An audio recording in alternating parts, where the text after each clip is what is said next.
Hi everybody, I'm Donna with the Pet Paws Cause, and I am here to bring on the second video of our safety videos. We're going to be doing a whole bunch of them throughout the year, Christmas, Halloween, summer. So this one's the spring one. We already gave you Easter last week. This is the spring safety for our pets. There are a lot of things. I mean, spring coming, everything starts becoming alive, and so do we. We've had a long winter, especially with all this COVID, and being cabin fever is just crazy. So we want to get outside when the weather gets nice. And we want to bring our pets with us because, let's be honest, they're just as crazy as we are right now. But before you head out, watch this video and take heed of some of the things that you should be on the lookout. One of the first things, and our dog Zeus eats grass like crazy. And we've always heard grass is bad and dogs are eating it if they're gonna, if they have stomach problems and they need to throw up. However, regular grass, not as bad as the ornamental grass or the tall grass, like the weed kind of grass. I don't know if you can see that it's got like some little blade type things on here. Maybe that's why they call it a blade of grass. But if you feel them, they feel sharp. And these can get caught in your cat and dog's noses, in their throats, and can cause a whole lot of problems if not taken care of. So definitely try to keep your dogs and cats away from this kind of grass. Now, when we are talking about grass, I know most of us who are pet owners do not use pesticides or any kind of spray lawn treatment on our lawns because we think it will be toxic to our pets.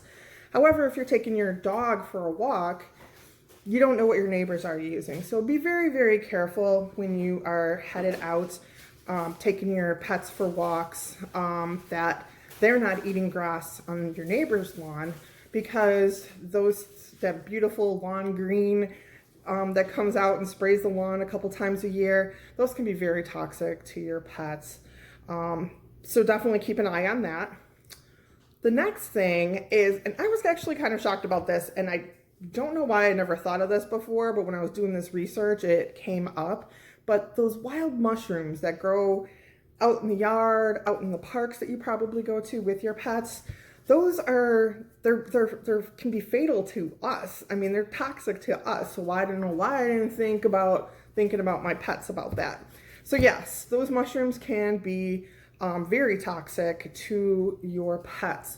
So before you let them out in the yard, especially if you have a fenced-in yard and you let them out for a little bit and you might be doing something else and you're not paying attention, do a quick sweep of your yard before you let them out, making sure that there are no mushrooms like this around that they can get into, because of course they're not going to let you know that, hey, I ate something I wasn't supposed to, but they can get sick quick. And then also in the yard, you have the spring flowers. We started talking about this in our Easter video, about the lilies, the Easter lilies, that every part of the plant, including the water that you might keep the plant in, is toxic. But so are daffodils, azaleas, and the bulbs. So daffodils, tulips, crocus, those are all bulbs that you plant in the fall, and then the beautiful plant comes up in the springtime. But your dog likes to dig, your cats are adventurous. I know I even had raccoons one time digging up all my my bulbs and just taking like one bite of them and then leaving them.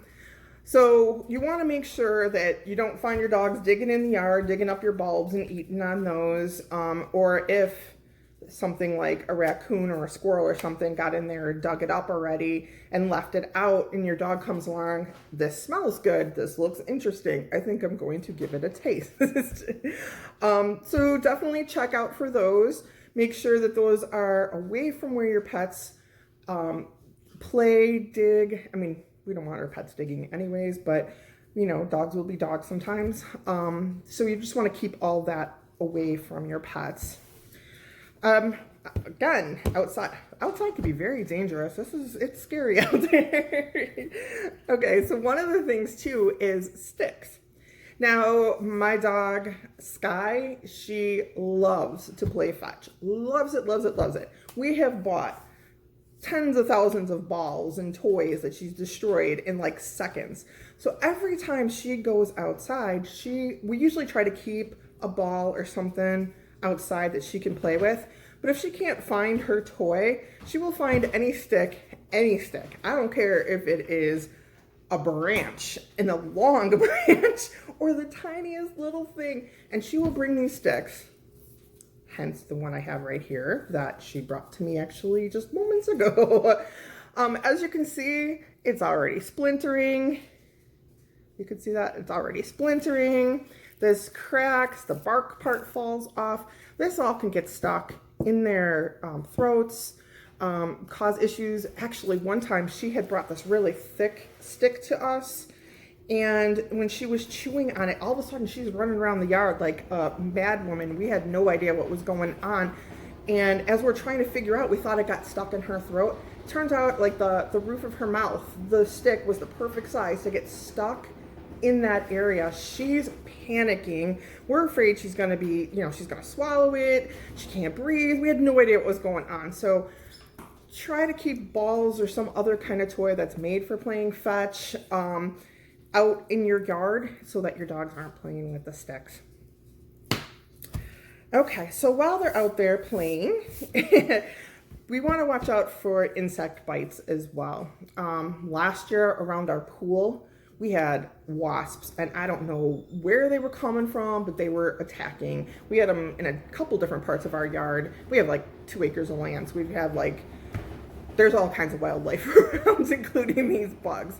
So there was a wasp, and I was in the pool, but my dog Sky was outside of the pool, playing with me from the outside, and she actually got stung by the wasp on her paw, and her first instinct was to go after that wasp.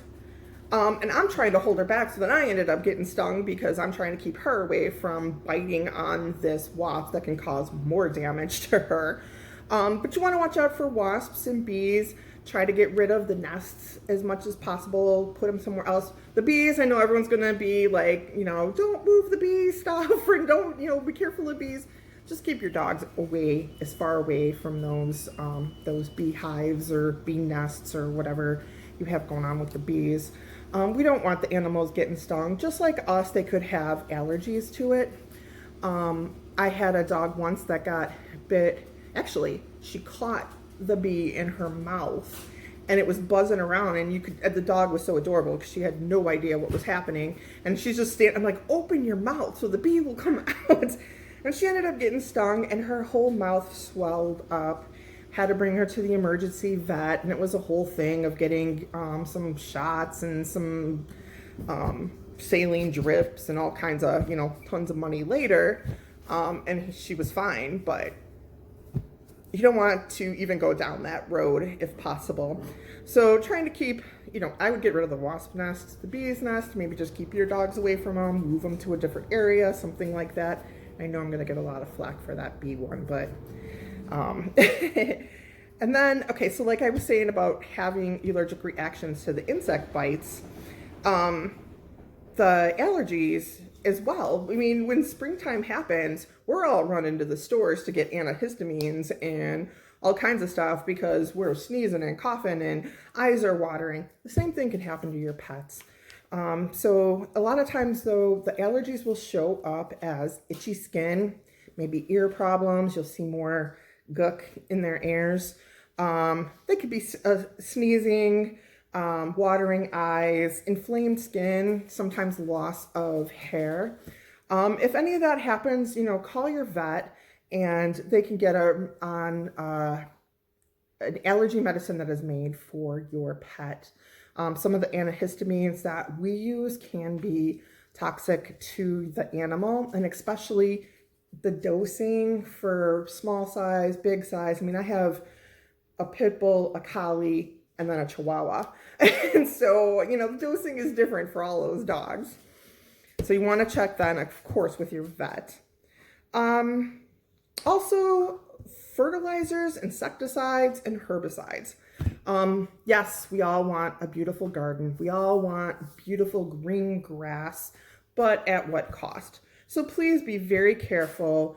Check, what ingredients are in the fertilizers and stuff that you're using. I saw something, it was like a coffee mulch or something like that, and they said don't use that because it has the same properties of chocolate. So definitely check the ingredients of anything that you're putting in your yard that you think your pets can get at.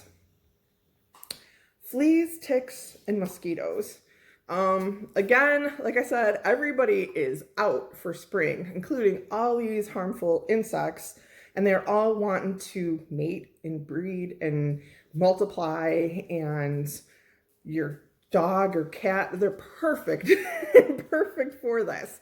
So, make sure especially if you're running around with your dog in like the forest preserve or in some high grass and stuff, always check your dogs for fleas and ticks.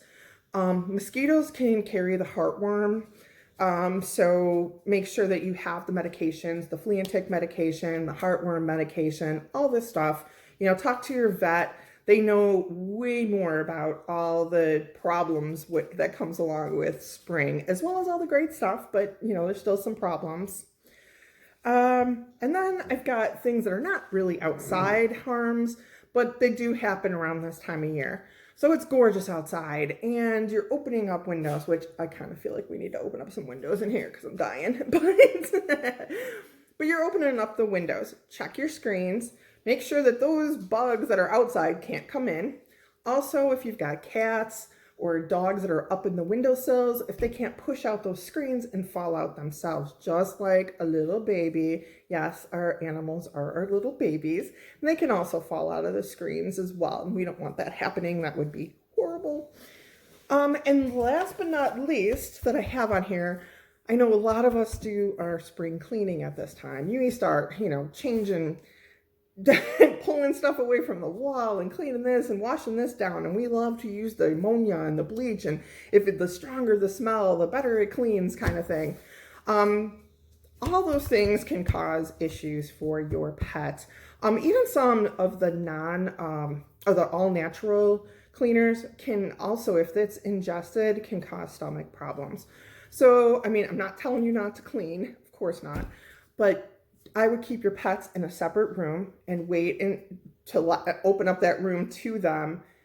Wait until everything dries that you are cleaning so that they're not, licking a wet surface that happens to be, bleach and water kind of thing, and they can end up real sick. So we don't want that happening as well. So that was a super quick run through of some of the things that could be harmful for spring. And I'm sure that was just the tip of the iceberg. And I know a lot of you probably have some things that you're thinking of as well. So feel free to put them down below in the comments. Don't forget to like, to share, and subscribe to our channel. Thank you.